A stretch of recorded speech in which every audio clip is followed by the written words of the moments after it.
Assalamualaikum warahmatullahi wabarakatuh. Perkenalkan, nama aku Diah Ayu Lestari dengan NIM C2401221080. Aku dari MSP 59. Aku akan melakukan micro teaching mengenai praktikum biologi perikanan di minggu keempat ini. Jadi di minggu keempat ini kita melakukan praktikum mengenai materi reproduksi yang kedua setelah minggu sebelumnya melakukan praktikum mengenai materi reproduksi juga, tapi minggu sebelumnya tuh kita lebih banyak membahas mengenai gonad kan. Minggu ini kita juga masih membahas mengenai reproduksi setelah sebelumnya membahas mengenai nisbi kelamin, fekunditas, TKG, IKG. Dan minggu ini kita akan mempelajari mengenai fekunditas dan diameter telur. Jadi fekunditas tuh ini tuh yang tadi aku catat kayak poin-poin penting waktu Bang Noval ngasih penjelasan tentang materi. Waktu Bang Noval ngisi materi buat sebelum praktikum. Tadi mau ngasih tahu tentang kegiatan yang dilakuin pas praktikum hari ini tuh ya, kayak sebelumnya dimulai dari dimulai dari pengecekan SOP, terus lanjut pengecekan alat-alat juga, alat-alat masuk ke SOP sih. Terus habis itu lanjut ke kuis. Setelah kuis Bang Raden Noval tuh ngasih materi. Yang pertama tuh ada fekunditas. Kayak fekunditas tuh dibagi menjadi dua, yaitu ada fekunditas nisbi dan fekunditas total. Fekunditas tuh apa sih? Fekunditas tuh jumlah telur yang ada di dalam gonad ikan yang belum melakukan pemijahan, yang belum dikeluarkan gitu. Nah, fekunditas tuh terbagi menjadi dua, yaitu fekunditas nisbi dan fekunditas total. Kalau fekunditas nisbi tuh terhitung dari panjang dan bobot, sementara fekunditas total itu telur ikan yang ada di dalam ikan sebelum total telur ikan yang ada di dalam ikan sebelum ikan ini melakukan pemijahan.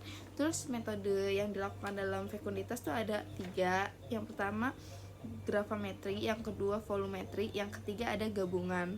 Terus Bang Noval juga bahas mengenai pola pemijahan, yaitu total spawner sama partial spawner. Kalau total spawner tuh contohnya tuh ikan selar kuning. Nentuin total spawner tuh dari nentuin pola pemijahan tuh dari ukuran telur ikan. Kalau ukuran telur ikannya seragam gitu, itu masuknya ke total spawner. 1 kali pemijahan dalam 1 kali proses reproduksi. Kalau partial spawner tuh ukuran telur ikannya tuh bervariasi, lebih variatif lah. Itu tuh bikin telur ikannya ada yang udah matang, ada yang belum matang. Jadi lebih dari 1 kali pemijahan setiap fase reproduksi.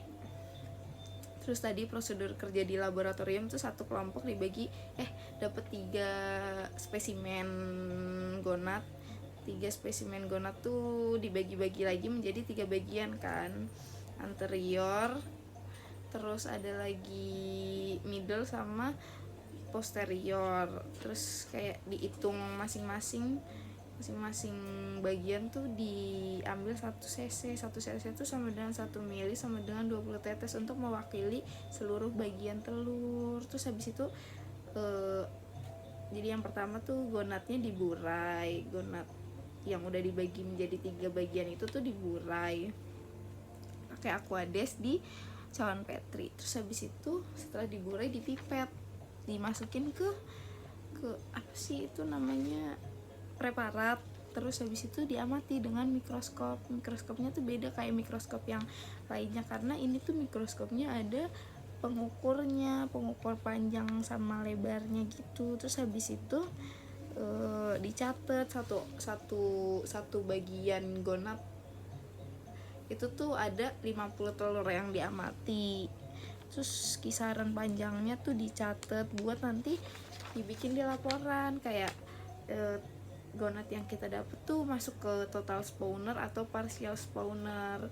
fungsinya apa sih kita belajar kayak gini. Kita belajar kayak gini tuh fungsinya buat mengetahui pola pemijahan ikan, mempelajari diameter telur tuh fungsinya buat itu, buat tahu juga stok dan kelimpahan ikan di alam, karena MSP tuh yang bertanggung jawab mengenai stok dan kelestarian suatu populasi ikan gitu.